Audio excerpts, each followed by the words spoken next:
THE LAND THAT TIME FORGOT by Edgar Rice Burroughs. Chapter 6.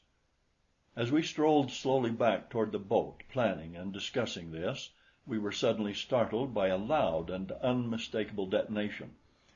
"A shell from the U-33!" exclaimed von Schoenvorts. "What can be afther signifyin'?" queried Olson. "They are in trouble," I answered, "for all, and it's up to us to get back to them. Drop that carcass," I directed the men carrying the meat, "and follow me." I set off at a rapid run in the direction of the harbor.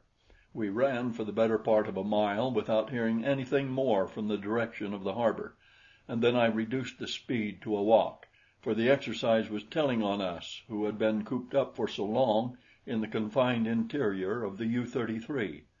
Puffing and panting, we plodded on until within about a mile of the harbor we came upon a sight that brought us all up standing. We had been passing through a little heavier timber than was usual to this part of the country when we suddenly emerged into an open space in the center of which was such a band as might have caused the most courageous to pause. It consisted of upward of 500 individuals, representing several species closely allied to man. There were anthropoid apes and gorillas. These I had no difficulty in recognizing, but there were other forms which I had never before seen, and I was hard put to it to say whether they were ape or man. Some of them resembled the corpse we had found upon the narrow beach against Caprona's sea wall, while others were of a still lower type, more nearly resembling the apes, and yet others were uncannily manlike, standing there erect, being less hairy and possessing better shaped heads. There was one among the lot, evidently the leader of them, who bore a close resemblance to the so-called Neanderthal man of La Chapelle aux Saints. There was the same short, stocky trunk, upon which rested an enormous head, habitually bent forward into the same curvature as the back, the arms shorter than the legs, and the lower leg considerably shorter than that of modern man, the knees bent forward and never straightened. This creature and one or two others who appeared to be of a lower order than he, yet higher than that of the apes, carried heavy clubs. The others were armed only with giant muscles and fighting fangs, nature's weapons. All were males, and all were entirely naked, nor was there upon even the highest among them a sign of ornamentation. At sight of us they turned with bared fangs and low growls to confront us. I did not wish to fire among them unless it became absolutely necessary, and so I started to lead my party around them. But the instant that the Neanderthal man guessed my intention, he evidently attributed it to cowardice upon our part, and with a wild cry he leaped toward us, waving his cudgel above his head. The others followed him, and in a minute we should have been overwhelmed. I gave the order to fire, and at the first volley 6 of them went down, including the Neanderthal man. The others hesitated a moment and then broke for the trees, some running nimbly among the branches, while others lost themselves to us between the boles. Both von Schoenvorts and I noticed that at least 2 of the higher, manlike types took to the trees quite as nimbly as the apes, while others that more nearly approached man in carriage and appearance sought safety upon the ground with the gorillas. An examination disclosed that 5 of our erstwhile opponents were dead, and the 6th, the Neanderthal man, was but slightly wounded, a bullet having glanced from his thick skull, stunning him. We decided to take him with us to camp, and by means of belts we managed to secure his hands behind his back and place a leash around his neck before he regained consciousness. We then retraced our steps for our meat, being convinced by our own experience that those aboard the U-33 had been able to frighten off this party with a single shell, but when we came to where we had left the deer, it had disappeared. On the return journey, Whitely and I preceded the rest of the party by about 100 yards in the hope of getting another shot at something edible, for we were all greatly disgusted and disappointed by the loss of our venison. Whitely and I advanced very cautiously, and not having the whole party with us, we fared better than on the journey out, bagging 2 large antelope not a half mile from the harbor. So with our game and our prisoner we made a cheerful return to the boat, where we found that all were safe. On the shore, a little north of where we lay, there were the corpses of 20 of the wild creatures who had attacked Bradley and his party in our absence, and the rest of whom we had met and scattered a few minutes later. We felt that we had taught these wild ape men a lesson, and that because of it we would be safer in the future, at least safer from them; but we decided not to abate our carefulness one whit, feeling that this new world was filled with terrors still unknown to us. Nor were we wrong.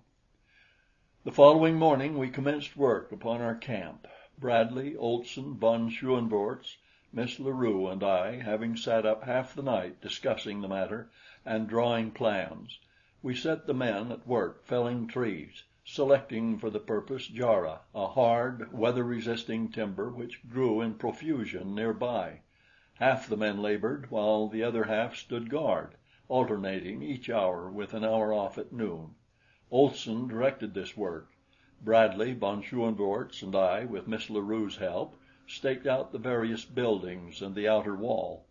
When the day was done, we had quite an array of logs nicely notched and ready for our building operations on the morrow, and we were all tired, for after the buildings had been staked out, we all fell in and helped with the logging, all but von Schoenvorts.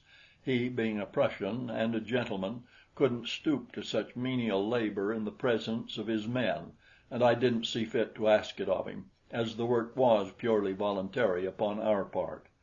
He spent the afternoon shaping a swagger stick from the branch of a jarrah and talking with Miss La Rue, who had sufficiently unbent toward him to notice his existence. We saw nothing of the wild men of the previous day, and only once were we menaced by any of the strange denizens of Caprona, when some frightful nightmare of the sky swooped down upon us, only to be driven off by a fusillade of bullets. The thing appeared to be some variety of pterodactyl, and what with its enormous size and ferocious aspect was most awe-inspiring. There was another incident, too, which to me at least was far more unpleasant than the sudden onslaught of the prehistoric reptile. Two of the men, both Germans, were stripping a felled tree of its branches. Von Schoenvorts had completed his swagger stick, and he and I were passing close to where the two worked. One of them threw to his rear a small branch that he had just chopped off, and as misfortune would have it, it struck von Schoenvorts across the face. It couldn't have hurt him, for it didn't leave a mark, but he flew into a terrific rage, shouting "Achtung!" in a loud voice. The sailor immediately straightened up, faced his officer, clicked his heels together and saluted. "Pig!" roared the Baron, and struck the fellow across the face, breaking his nose. I grabbed von Schoenvorts' arm and jerked him away before he could strike again, if such had been his intention, and then he raised his little stick to strike me, but before it descended, the muzzle of my pistol was against his belly, and he must have seen in my eyes that nothing would suit me better than an excuse to pull the trigger. Like all his kind and all other bullies, von Schoenvorts was a coward at heart, and so he dropped his hand to his side and started to turn away. But I pulled him back, and there before his men I told him that such a thing must never again occur, that no man was to be struck or otherwise punished other than in due process of the laws that we had made and the court that we had established. All the time the sailor stood rigidly at attention, nor could I tell from his expression whether he most resented the blow his officer had struck him or my interference in the gospel of the Kaiser breed. Nor did he move until I said to him, "Plesser, you may return to your quarters and dress your wound." Then he saluted and marched stiffly off toward the U-33. Just before dusk we moved out into the bay 100 yards from shore and dropped anchor, for I felt that we should be safer there than elsewhere. I also detailed men to stand watch during the night, and appointed Olson officer of the watch for the entire night, telling him to bring his blankets on deck and get what rest he could. At dinner we tasted our first roast Caprona antelope, and we had a mess of greens that the cook had found growing along the stream. All during the meal von Schoenvorts was silent and surly. After dinner we all went on deck and watched the unfamiliar scenes of a Capronian night, that is, all but von Schoenvorts. There was less to see than to hear. From the great inland lake behind us came the hissing and the screaming of countless saurians.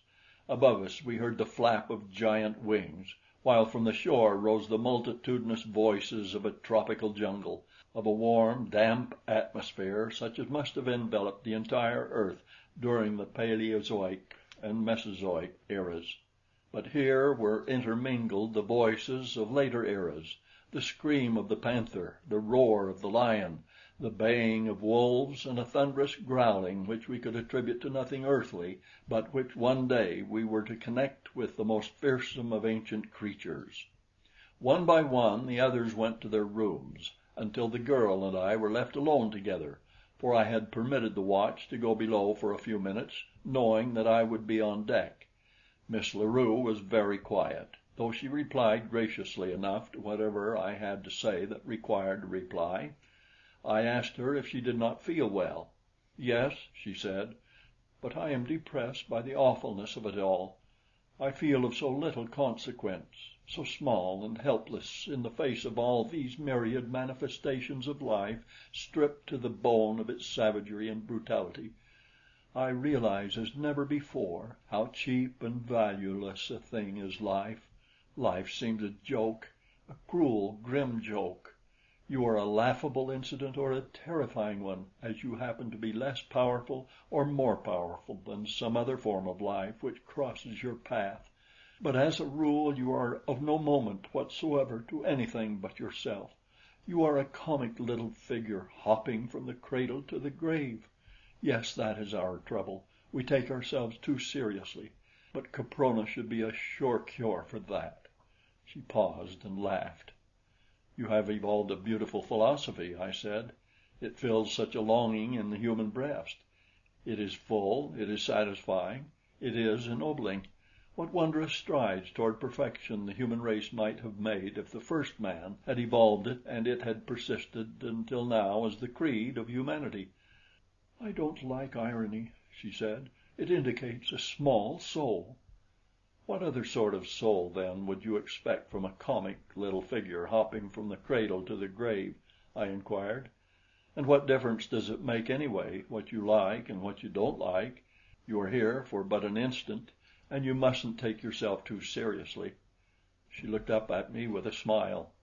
"I imagine that I am frightened and blue," she said, "and I know that I am very, very homesick and lonely."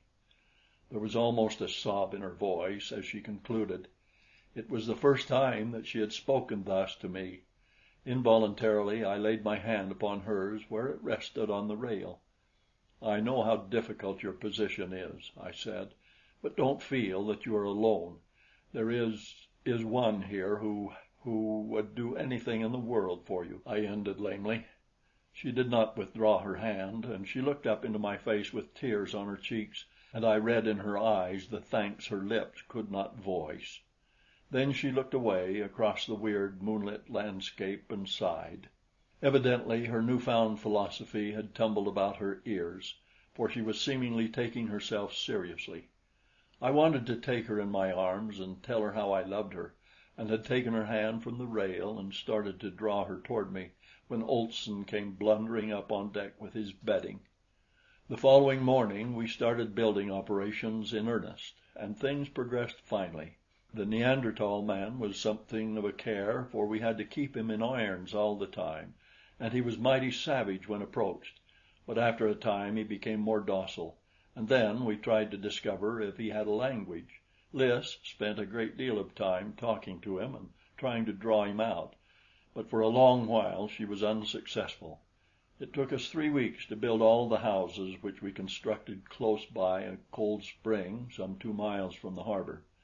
We changed our plans a trifle when it came to building the palisade, for we found a rotted cliff near by where we could get all the flat building stone we needed, and so we constructed a stone wall entirely around the buildings. It was in the form of a square, with bastions and towers at each corner which would permit an enfilading fire along any side of the fort, and was about 135 feet square on the outside, with walls 3 feet thick at the bottom and about 1.5 feet wide at the top, and 15 feet high.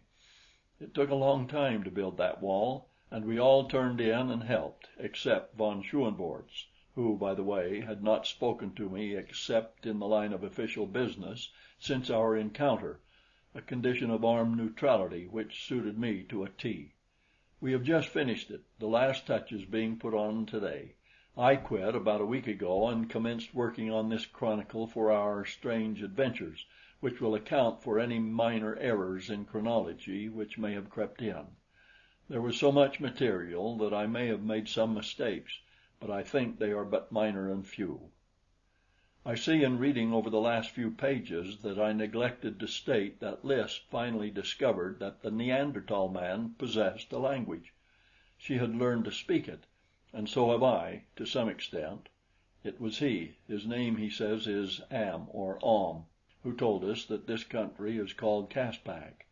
When we asked him how far it extended, he waved both arms about his head in an all-including gesture which took in apparently the entire universe. He is more tractable now, and we are going to release him, for he has assured us that he will not permit his fellows to harm us. He calls us Galus, and says that in a short time he will be a Galu. It is not quite clear to us what he means. He says that there are many Galus north of us, and that as soon as he becomes one, he will go and live with them. Ahm went out to hunt with us yesterday, and was much impressed by the ease with which our rifles brought down antelopes and deer. We have been living upon the fat of the land, Ahm having shown us the edible fruits, tubers, and herbs, and twice a week we go out after fresh meat. A certain proportion of this we dry and store away, for we do not know what may come. Our drying process is really smoking. We have also dried a large quantity of two varieties of cereal, which grow wild a few miles south of us. One of these is a giant Indian maize, a lofty perennial often 50 and 60 feet in height, with ears the size of a man's body and kernels as large as your fist. We have had to construct a second storehouse for the great quantity of this that we have gathered. September 3, 1916. 3 months ago today, the torpedo from the U-33 started me from the peaceful deck of the American liner upon the strange voyage which has ended here in Caspak. We have settled down to an acceptance of our fate, for all are convinced that none of us will ever see the outer world again. Ahm's repeated assertions that there are human beings like ourselves in Caspak have roused the men to a keen desire for exploration. I sent out one party last week under Bradley. Ahm, who is now free to go and come as he wishes, accompanied them. They marched about 25 miles due west, encountering many terrible beasts and reptiles, and not a few manlike creatures, whom Ahm sent away. Here is Bradley's report of the expedition. Marched 15 miles the first day, camping on the bank of a large stream which runs southward. Game was plentiful, and we saw several varieties which we had not before encountered in Caspak. Just before making camp we were charged by an enormous woolly rhinoceros, which Plesser dropped with a perfect shot. We had rhinoceros steaks for supper. Ahm called the thing Attis. It was almost a continuous battle from the time we left the fort until we arrived at camp. The mind of man can scarce conceive the plethora of carnivorous life in this lost world, and their prey, of course, is even more abundant. The second day we marched about 10 miles to the foot of the cliffs, passed through dense forests close to the base of the cliffs, saw manlike creatures and a low order of ape in one band, and some of the men swore that there was a white man among them.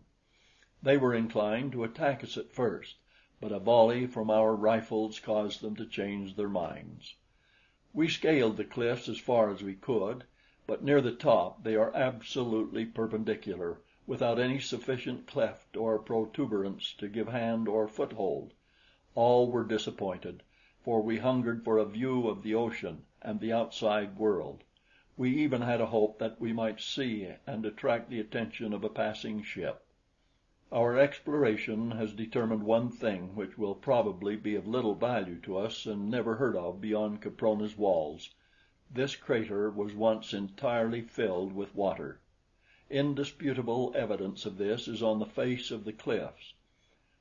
Our return journey occupied 2 days and was as filled with adventure as usual. We are all becoming accustomed to adventure. It is beginning to pall on us.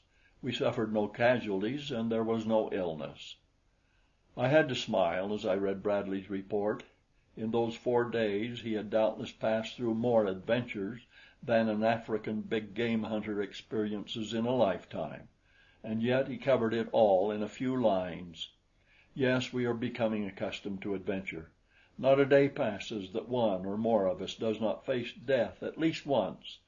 Ahm taught us a few things that have proved profitable and saved us much ammunition, which it is useless to expend except for food or in the last recourse of self-preservation. Now, when we are attacked by large flying reptiles, we run beneath spreading trees. When land carnivora threaten us, we climb into trees, and we have learned not to fire at any of the dinosaurs unless we can keep out of their reach for at least 2 minutes after hitting them in the brain or spine, or 5 minutes after puncturing their hearts. It takes them so long to die. To hit them elsewhere is worse than useless, for they do not seem to notice it, and we had discovered that such shots do not kill or even disable them. September 7, 1916. Much has happened since I last wrote. Bradley is away again on another exploration expedition to the cliffs. He expects to be gone several weeks, and to follow along their base in search of a point where they may be scaled. He took Sinclair, Brady, James, and Tippet with him. Ahm has disappeared. He has been gone about 3 days, but the most startling thing I have on record is that von Schoenvorts and Olson, while out hunting the other day, discovered oil about 15 miles north of us, beyond the sandstone cliffs. Olson says there is a geyser of oil there, and von Schoenvorts is making preparations to refine it. If he succeeds, we shall have the means for leaving Caspak and returning to our own world. I can scarce believe the truth of it. We are all elated to the 7th heaven of bliss. Pray God we shall not be disappointed. I have tried on several occasions to broach the subject of my love to Lys, but she will not listen. End of chapter 6.